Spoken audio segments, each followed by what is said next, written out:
ನಮಸ್ಕಾರ ವೀಕ್ಷಕರೇ, ಎಲ್ಲರಿಗೂ ಒಂದು ಚಾನಲ್ಗೆ ಆತ್ಮದಂತ ಸ್ವಾಗತ. ಇವತ್ತಿನ ವಿಡಿಯೋದಲ್ಲಿ ನಾವು ನಾಳೆ ಸಂಚಿಕೆಯ ಆಸೆ ಸೀರಿಯಲ್ ಏನಾಗುತ್ತೆ ಅನ್ನೋದ್ರ ಬಗ್ಗೆ ನೋಡೋಣ ಬನ್ನಿ. ಅದಕ್ಕಿಂತ ಮುಂಚೆ ಲೈಕ್ ಮಾಡಿ, ಶೇರ್ ಮಾಡಿ, ಮತ್ತೆ ನನ್ನ ಚಾನಲ್ ಸಬ್ಸ್ಕ್ರೈಬ್ ಮಾಡಿ ಇನ್ನಷ್ಟು ಅಪ್ಡೇಟ್ಗಳಿಗಾಗಿ. ಬನ್ನಿ ವಿಡಿಯೋ ಸ್ಟಾರ್ಟ್ ಮಾಡೋಣ.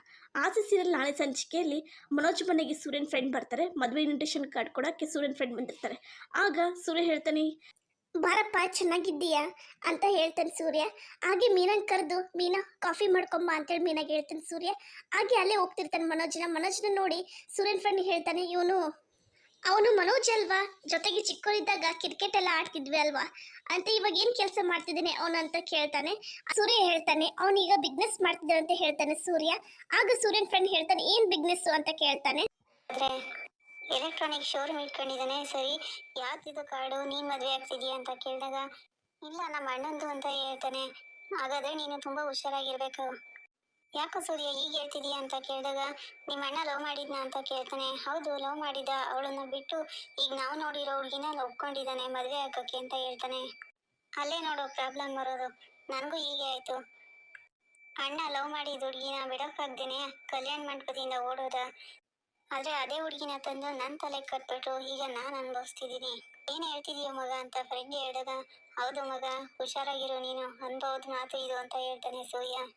ಸರಿ ಮಗ, ಬರ್ತೀನಿ ಅಂತ ಫ್ರೆಂಡ್ ಹೋದ್ಮೇಲೆ ರೋಹಿಣಿ ಶಾಂತಿ ಜೊತೆ, ಏನತ್ತೆ ಸೂರ್ಯ ಅವ್ರು ಈಗ ಹೇಳ್ತಿದ್ದಾರೆ ಅಂತ ಕೇಳ್ತಾಳೆ. ಅವ್ರ ಯೋಗ್ಯತೆ ತಕ್ಕಾಗ್ ಸಿಕ್ಕಿದೆ, ಮದ್ವೆ ಆಗಿ 1 ವರ್ಷ ಆಯ್ತು ಅಷ್ಟೇ. 1 ವರ್ಷದಲ್ಲಿ ಇವಳು ಮೆರ್ದಾಟ, ಹಾರಾಟ, ಅವನನ್ನ ಸೆರ್ಗಲ್ ಗಂಟಾಕೊಂಡು ಏನೆಲ್ಲ ಆಟ ಆಡಿದ್ಲು. ಒಳ್ಳೆ ಮಾಟಗಾತಿ ತರ ಆಡ್ತಿದ್ಲು. ಇದು ಇವಳು 1 ವರ್ಷ ಸಂಸಾರ ಮಾಡಿದ ಲಕ್ಷಣ. ಈಗ ನೋಡು, ಅವನಿಗೆ ಸಾಕಾಗೋಗಿದೆ. ಅವನ್ ಯಾಕಂಗಂದ ಅಂತ ಈಗ್ಲಾದ್ರೂ ಗೊತ್ತಾಯ್ತಾ? ಇವ್ರ ಸಂಸಾರದ ಕತೆ ಮುಗೀತು ಅಂತ ಹೇಳ್ತಾಳೆ ಶಾಂತಿ. ರೋಹಿಣಿ, ಮನೋಜ್ ಮತ್ತೆ ಶಾಂತಿ ನಗ್ತಿರ್ತಾರೆ. ಇದನ್ನ ಕೇಳಿಸ್ಕೊಂಡು ಮೀನಾಗೆ ತುಂಬಾ ಬೇಜಾರಾಗುತ್ತೆ. ನಾನ್ ಬಾಡಿಗೆಗೆ ಹೋಗ್ಬೇಕು, ತಿಂಡಿ ಕೊಡು ಅಂತ ಸೂರ್ಯ ಕೇಳಿದಾಗ ಮೀನಾ ಹೇಳ್ತಾಳೆ, ನಾನ್ ಮಾಡಿಲ್ಲ ಅಂತ ಹೇಳ್ತಾಳೆ. ರವೆ ದೋಸೆನಾದ್ರೂ ಹಾಕೊಡು ಅಂತ ಕೇಳಿದಾಗ ರವೆನೂ ಇಲ್ಲ ಅಂತ ಹೇಳ್ಬಿಡ್ತಾಳೆ. ಸೂರ್ಯನಿಗೆ ಅರ್ಥ ಆಗುತ್ತೆ ಇವಳಿಗೆ ಬೇಜಾರಾಗಿದೆ ಅಂತ. ಯಾಕೆ ತಿಂಡಿ ಮಾಡಿಲ್ಲ, ಯಾಕೆ ಈ ತರ ಮಾತಾಡ್ತಿದೀಯ ಅಂತ ಕೇಳಿದಾಗ, ನನ್ ಇಷ್ಟ, ನಾನ್ ತಿಂಡಿ ಅಡಿಗೆ ಎಲ್ಲ ಮಾಡೋಳು, ನನ್ಗಿವತ್ ಮಾಡಕ್ಕಾಗಲ್ಲ ಅಷ್ಟೇ ಅಂತ ಹೇಳ್ತಾಳೆ ಮೀನಾ. ಶಾಂತಿ ಬಂದ್ಬಿಟ್ಟು, ಎಲ್ರಿಗೂ ಟಿಫನ್ ಮಾಡಿದ್ಯಾ, ಟೈಮ್ ಆಯ್ತು ಅಂತ ಕೇಳಿದಾಗ ನಾನ್ ಮಾಡಿಲ್ಲ ಅಂತ ಹೇಳ್ತಾಳೆ. ಯಾಕೆ ಮಾಡಿಲ್ಲ ಅಂತ ಹೇಳಿದಾಗ, ನನ್ಗೆ ಇಷ್ಟ ಇಲ್ಲ ಮಾಡಕ್ಕೆ, ಅದಕ್ಕೆ ಮಾಡಿಲ್ಲ ಅಂತ ಹೇಳ್ತಾಳೆ. ಮನೋಜ್ ಬಂದ್ಬಿಟ್ಟು, ಅಮ್ಮ ನನ್ ತಿಂಡಿ ಬೇಕೇ ಬೇಕು, ನಂಗೆ ತುಂಬಾ ಹಸುವಾಗ್ತಿದೆ, ಬೇಗ ಹೋಗ್ಬೇಕು ನಾನು ಅಂತ ಹೇಳ್ತಾನೆ. ರೋಹಿಣಿ ಬಂದ್ಬಿಟ್ಟು, ಮೀನಾ ಅವರೇ ದೋಸೆ ತಗೊಂಬನ್ನಿ ಅಂತ ಹೇಳಿದಾಗ, ದೋಸೆ ನಿಮ್ಗೆ ಸಿಗಲ್ಲ ಅಕ್ಕ, ನಾನ್ ಮಾಡಿಲ್ಲ ಅಂತ ಹೇಳ್ತಾಳೆ ಮೀನಾ. ಏನ್ ಹೇಳ್ತಿದ್ದೀರಾ ಮೀನಾ ಅಂತ ಕೇಳಿದಾಗ, ನಾನ್ ತಿಂಡಿ ಮಾಡಿಲ್ಲ ಅಂತ ಹೇಳ್ದೆ ಅಂತ ಹೇಳ್ತಾಳೆ. ಎಷ್ಟ್ ದಿಮಾಕಲ್ಲಿ ಮಾತಾಡ್ತಾಳೆ ಇವಳು ಅಂತಾಳೆ ಶಾಂತಿ.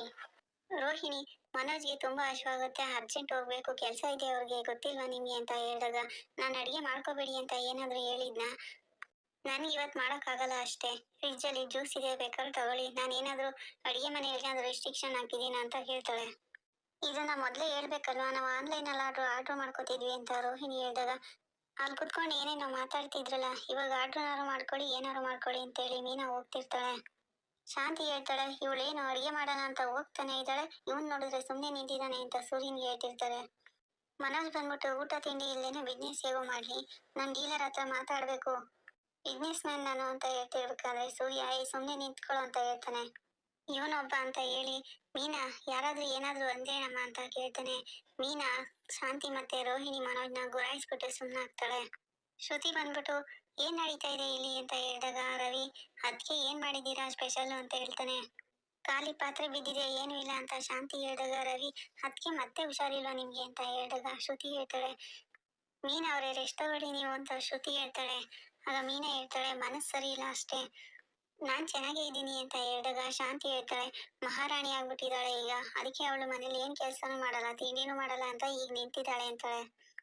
ನಾವೆಲ್ಲ ಉಪವಾಸ ಇರೋದನ್ನ ನೋಡಿ ಖುಷಿ ಪಡ್ತಿದ್ದಾಳೆ ಅಂತ ಶಾಂತಿ ಹೇಳಿದಾಗ ಮೀನಾ ಹೇಳ್ತಾಳೆ, ನಾನ್ ತಿಂಡಿ ಮಾಡ್ಲಿಲ್ಲ ಅಂತ ಅಂದ್ರೆ ಏನು ಹೋಟೆಲ್ ಅಲ್ಲಿ ತರ್ಸ್ಕೊಂಡ್ ತಿನ್ನಿ, ನಿಮ್ಮನ್ನ ಉಪವಾಸ ಇದೆ ಅಂತ ನಾನು ಹೇಳಿದ್ನ ಅಂತ ಹೇಳ್ತಾಳೆ.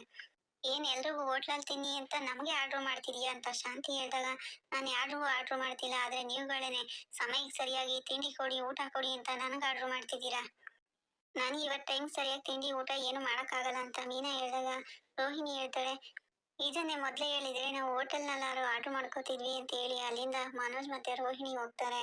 ರವಿ, ನಾನು ಹೊರಗಡೆ ತಿನ್ಕೋತೀನಿ ಅಂತ ಹೋದಾಗ ಶ್ರುತಿ, ಮೀನಾ ಅವರೇ ನೀವು ರೆಸ್ಟ್ ತಗೊಳ್ಳಿ ಅಂತ ಹೇಳಿ, ಅತ್ತೆ ನಿಮ್ಗೂ ಆರ್ಡರ್ ಮಾಡ್ತೀನಿ ಅಂತ ಹೇಳಿ ಹೋಗ್ತಾಳೆ. ಎಲ್ಲರೂ ಹೊರಗಡೆ ತಿನ್ನಕ್ ಹೋದ್ರು, ಈಗ ಸಮಾಧಾನ ಆಯ್ತಾ ನಿನಗೆ ಅಂತ ಕೇಳಿದಾಗ ನಾನೇನ್ ತಿನ್ಬೇಡಿ ಅಂತ ಹೇಳಿದ್ನ, ತಿನ್ಲಿ ಬಿಡಿ ಹೊರಗಡೆ ಅಂತ ಮೀನಾ ಹೇಳ್ತಾಳೆ. ಏನ್ ಇವಳು ಮಾತಿಗೆ ಕೊಡ್ತಾಳೆ, ಎಲ್ಲೋ ಇವಳು ತಲೆ ಕೆಟ್ಟೋಗಿದೆ, ಎಲ್ಲ ನನ್ ಕರ್ಮ, ನೋಡೋಳ್ನ ಅಂತ ಹೇಳಿ ಹೋಗ್ತಾಳೆ. ಮೀನಾ ಯಾಕಿಷ್ಟು ಬೇಜಾರ್ ಮಾಡ್ಕೊಂಡಿದೀಯಾ, ಅಮ್ಮ ಏನಾದ್ರು ಹೇಳಿದ್ರ ಅಂತ ಸೂರ್ಯ ಕೇಳಿದಾಗ ಮೀನಾ ಹೇಳ್ತಾಳೆ, ಅವ್ರು ಸರಿಯಾಗಿ ಹೇಳಿದ್ರು ಅಂತ ಹೇಳ್ತಾಳೆ. ಏನ್ ಹೇಳಿದ್ರು ಅಂತ ಹೇಳು ಅಂತ ಹೇಳಿದಾಗ, ಮದ್ವೆ ಆಗಿ 1 ವರ್ಷ ಆಯ್ತು, 1 ವರ್ಷದಿಂದ ನೀವು ಖುಷಿಯಾಗಿಲ್ಲ ಅಂದ್ಮೇಲೆ ನಾನ್ ನಿಮ್ ಮನ್ಸಲ್ಲೇ ಇಲ್ಲ ಅಂತ ಅರ್ಥ.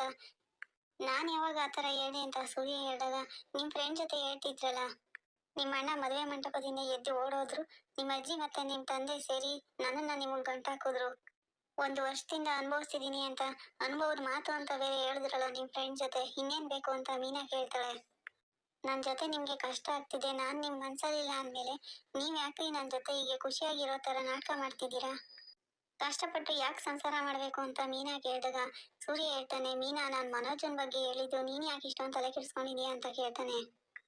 ನೀವು ನಿಮ್ ಫ್ರೆಂಡ್ ಜೊತೆ ನನ್ ತಲೆ ಕಟ್ಬಿಟ್ರು ಅಂತ ಹೇಳಿದ್ರಲ್ಲ, ಅದ್ರ ಬಗ್ಗೆ ಎಲ್ಲರೂ ಹೇಗೆ ಆಡ್ಕೋತಿದ್ದಾರೆ ಅಂತ ಗೊತ್ತಾ ನಿಮ್ಗೆ ಅಂತ ಮೀನಾ ಕೇಳ್ತಾಳೆ.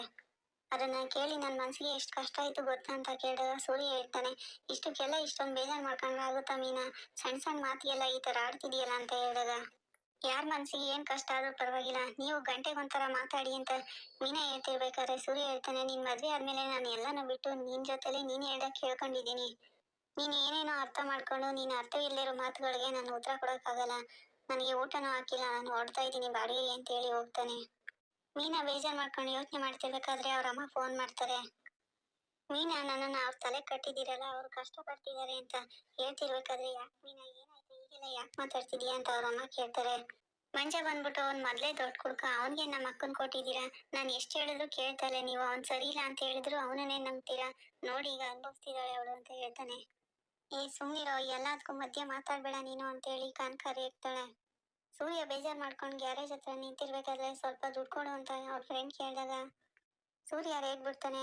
ಚೇತನ್ ಹೇಳ್ತಾನೆ, ಏನೋ ಪರ್ಸನಲ್ ಪ್ರಾಬ್ಲಮ್ ಏನೋ ಅಂತ ಹೇಳಿದಾಗ, ಹೌದಪ್ಪ ನನ್ನ ಹೆಂಡತಿ ಮುನ್ಸ್ಕೊಂಡಿದ್ದಾಳೆ ಅಂತ ಹೇಳ್ತಾನೆ. ಸೂರ್ಯ ಹೆಂಡತಿ ಮುನ್ಸ್ಕೊಂಡ್ರೆ ಏನ್ ಮಾಡ್ಬೇಕು ಅಂತ ಕೇಳ್ತಾನೆ.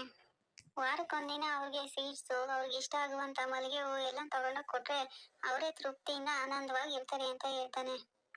ಚೇತನು ಯಾಕೋ ಸೂರ್ಯ ಹೀಗಿದೀಯ ಅಂತ ಕೇಳಿದಾಗ ಮೀನಾ ಬೇಜಾರ್ ಮಾಡ್ಕೊಂಡಿದ್ದಾಳೆ ಅಂತ ಹೇಳ್ತಾನೆ. ಹಾಗಾದ್ರೆ ತಿಂಡಿ ಊಟ ಏನು ತಿಂದಿಲ್ಲ ನೀನು, ಬೇಜಾರ್ ಮಾಡ್ಕೊಂಡು ತಿಂಡಿ ಏನು ಮಾಡೇ ಇಲ್ಲ ಕಣೋ ಅಂತ ಹೇಳಿದಾಗ, ಬಾ ಹಂಗಾದ್ರೆ ಊಟ ಮಾಡೋಣ ಅಂತೇಳಿ ಹೋಟೆಲ್ಗೆ ಹೋಗಿ ಊಟ ಮಾಡಿ ಅಲ್ಲೇ ಸ್ವೀಟ್ಸ್ ತಗೊಂಡು ಮನೆಗ್ ತಗೊಂಡೋಗಿ ಕೊಡ್ತೀನಿ, ಇವಾಗ ಅವಳು ತುಂಬಾ ಖುಷಿ ಆಗ್ತಾಳೆ, ಈ ಸ್ಪೆಷಲ್ ಸ್ವೀಟ್ಸ್ ಕೊಟ್ಟು ಸಮಾಧಾನ ಮಾಡ್ತೀನಿ ಅಂತ ಹೇಳಿ ಹೋಗ್ತಾನೆ.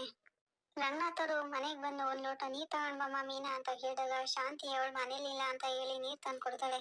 ಎಲ್ಲಿಗೆ ಹೋದ್ಲು ಮೀನಾ, ಅವಳ ಸ್ಕೂಟ್ರು ಬಾಗ್ಲಲ್ಲೇ ಇದೆಯಲ್ಲ, ಅದನ್ನ ನೋಡಿ ಅವಳು ಒಳಗೆ ಇರ್ಬೇಕು ಅಂತ ಅನ್ಕೊಂಡ್ ಬಂದೆ ಅಂತ ರಂಗನಾಥ್ ಅವ್ರು ಹೇಳಿದಾಗ, ಬೆಳಿಗ್ಗೆಯಿಂದ ನಾಷ್ಟ ಅಡಿಗೆ ಊಟ ಏನು ಮಾಡ್ದೇನೆ ಊರ್ ಸುತ್ತಕ್ ಹೋಗಿದ್ದಾಳೆ, ವಯ್ಯಾರ ಮಾಡ್ಕೊಂಡು ಅಂತ ಬೈತಿರ್ತಾಳೆ. ಆಗ ರಂಗನಾಥ್ ಅವರು, ಸುಮ್ನಿರೆ, ಏನೇನೋ ಮಾತಾಡ್ಬೇಡ, ಬಾಯಿ ಬಿಟ್ರೆ ಸಾಕು, ಆ ಮಗುಗ್ ಅಂತಾನೆ ಇರ್ತೀಯ, ಎಲ್ಲೋದ್ಲೋ ಏನೋ ಬೇಜಾರಾಗಿಲ್ಲ ಅಂತ ಕೇಳಿದಾಗ ನನ್ಗೇನ್ ಗೊತ್ತು ಅಂತ ಹೇಳ್ತಾಳೆ. ನೀನೇ ಏನೋ ಅಂದಿರ್ತೀಯ ಅಂತ ರಂಗನಾಥ್ ಅವರು ಹೇಳಿದಾಗ, ನಾನೇನು ಅಂದಿಲ್ಲ ಅಪ್ಪ ಅಂತ ಶಾಂತಿ ಹೇಳ್ತಾಳೆ. ಸೂರ್ಯ ಮನೆಗ್ ಬಂದು ಮೀನಾ ಮೀನಾ ಅಂತ ಕೂಗ್ತಾನೆ. ಮೀನಾ ಇಲ್ಲಪ್ಪ, ನಾನ್ ಬಂದಾಗಿಂದ ಕಾಣಿಸ್ಲಿಲ್ಲ ಅಂತ ಹೇಳಿದಾಗ, ಮನೇಲಿ ಇಲ್ದೆ ಎಲ್ಗೋದ್ಲು ಅಂತ ಫೋನ್ ಮಾಡ್ತಾನೆ. ಮೀನಾ ಫೋನು ಸ್ವಿಚ್ ಆಫ್ ಆಗಿರೋದು ನೋಡಿ ಸೂರ್ಯನ್ಗೆ ಗಾಬರಿ ಆಗುತ್ತೆ. ರಂಗನಾಥ್ ಅವರು, ಏನಾದ್ರು ಹೇಳಿಯ ನೀನು, ಯಾರಾದ್ರೂ ಏನಾದ್ರು ಅಂದ್ರ ಮೀನಾಗೆ, ಅವಳು ಬೇಜಾರ್ ಮಾಡ್ಕೊಂಡೆ ಹೋಗಿರೋದು ಅಂತ ಬೈತಾರೆ. ಶಾಂತಿ ಏನಂದ್ರು ಅವಳೇನು ತಲೆ ಕೆಡ್ಸ್ಕೊಳಲ್ಲ, ಆದ್ರೆ ನೀನೇ ಏನೋ ಅಂದಿರ್ತೀಯ, ಅದಕ್ಕೆ ಅವಳು ಈ ತರ ಮಾಡಿದಾಳೆ ಅಂತ ರಂಗನಾಥ್ ಅವರು, ನೆನಪು ಮಾಡ್ಕೊ ನೀನೇ ಏನಾದ್ರು ಅಂದಿಯಾ ಅಂತ ಹೇಳಿದಾಗ ಸೂರ್ಯ ನೆನಪು ಮಾಡ್ಕೊಂಡು ನನ್ ಫ್ರೆಂಡ್ ಜೊತೆ ಈ ತರ ಮಾತಾಡಿದೆ ಅಂತ ಹೇಳ್ತಾನೆ. ನಿನಗ್ ಬುದ್ಧಿ ಇಲ್ವಾ, ಮುಗ್ದೋಗಿರೋ ಮದ್ವೆ ವಿಷಯನ ಈಗ ಯಾಕೆ ಮಾತಾಡ್ಬೇಕಾಗಿತ್ತು, ಅವಳು ಮನ್ಸಿಗೆ ಎಷ್ಟು ಕಷ್ಟ ಆಗಿರ್ಬೇಕು, ಅದಕ್ಕೆ ಆ ಮಗು ಈ ರೀತಿ ಮಾಡಿದೆ, ಮೊದ್ಲು ಅವ್ರ ಅಮ್ಮನ್ ಮನೆಗೆ ಫೋನ್ ಮಾಡಿ ನೋಡು, ಅಲ್ಲಿ ಹೋಗಿರ್ಬೇಕು ಅಂತ ಹೇಳಿದಾಗ ಸೂರ್ಯ ಅವ್ರ ಅಮ್ಮನ್ ಮನೆಗೆ ಫೋನ್ ಮಾಡ್ತಾನೆ. ಕುಸುಮ ಅವರು ಏನ್ ಹೇಳಿ ಅಂದ್ರೆ ಸಮಸ್ಯೆನ ಅಂತ ಕೇಳಿದಾಗ, ಏನು ಇಲ್ಲ ಅತ್ತೆ, ಇಲ್ಲಿ ಎಲ್ಲೋ ಹೋಗಿದ್ ಬರ್ತೀನಿ ಹೂ ಕೊಡಕ್ಕೆ ಅಂತ ಹೇಳಿದ್ರು, ಇನ್ನೂ ಬಂದಿಲ್ಲ, ಅದಕ್ಕೆ ಫೋನ್ ಮಾಡ್ದೆ, ನಿಮ್ ಮನೆಗ್ ಬಂದಿರ್ಬೋದು ಅಂತ ಹೇಳ್ತಾನೆ. ನಾನು ಫೋನ್ ಮಾಡಿದ್ನಪ್ಪ, ಅವಳು ಸರಿಯಾಗಿ ಮಾತಾಡ್ಲಿಲ್ಲ, ಅದಕ್ಕೆ ಗಾಬರಿ ಆಯ್ತು ಅಂತ ಕುಸುಮ ಅವರು ಹೇಳ್ತಾರೆ. ಅಲ್ಲೂ ಬಂದಿಲ್ಲ ಅಂತ ಗೊತ್ತಾದ್ಮೇಲೆ ಚೇತನ್ಗೆ ಫೋನ್ ಮಾಡಿ ಹೇಳ್ತಾನೆ. ಚೇತನ್ ಮತ್ತೆ ಸೂರ್ಯ ಮೀನಾನ ಹುಡ್ಕೊಂಡು ಹೋಗ್ತಾರೆ. ಮೀನಾ ಸಿಗೋದೇ ಇಲ್ಲ. ಆಗ ಸೂರ್ಯ ಮೀನಾ ಸಿಗ್ಲಿ ಅಂತ ಬೇಜಾರ್ ಮಾಡ್ಕೊಂಡಿರ್ತಾನೆ. ಆಗ ಚೈತನ್ ಬೇಜಾರ್ ಮಾಡ್ಕೊಂಡ್ಬೇಡ ಬಾ, ಪೊಸಿಷನ್ ಕಂಪ್ಲೇಂಟ್ ಕೊಡೋಣ ಅಂತ ಹೇಳ್ತಾನೆ. ಆಗ ಸೂರ್ಯ ಹಾಗೂ ಚೇತನ್ ಇಬ್ರು ಹೋಗಿ ಪೊಲೀಸ್ ಸ್ಟೇಷನ್ ಕಂಪ್ಲೇಂಟ್ ಕೊಡ್ತಾರೆ. ಕಂಪ್ಲೇಂಟ್ ಕೊಟ್ಟಾದ್ಮೇಲೆ ಈ ಸಂಚಿಕೆಯಲ್ಲಿ ಮುಗಿತು ಅಂತ ಹೇಳ್ಬೋದು. ನಾಳಿನ ಸಂಚಿಕೆ ಬಗ್ಗೆ ನೋಡೋಣ. ಇನ್ನಷ್ಟು ಅಪ್ಡೇಟ್ಗಳಿಗಾಗಿ ಮಧ್ಯಾಹ್ನ ಚಾನಲ್ ಲೈಕ್ ಮಾಡಿ, ಶೇರ್ ಮಾಡಿ, ಮಧ್ಯಾಹ್ನ ಚಾನಲ್ ಸಬ್ಸ್ಕ್ರೈಬ್ ಮಾಡಿ. ಇನ್ನಷ್ಟು ಅಪ್ಡೇಟ್ಗಳಿಗಾಗಿ ಬಾಯ್.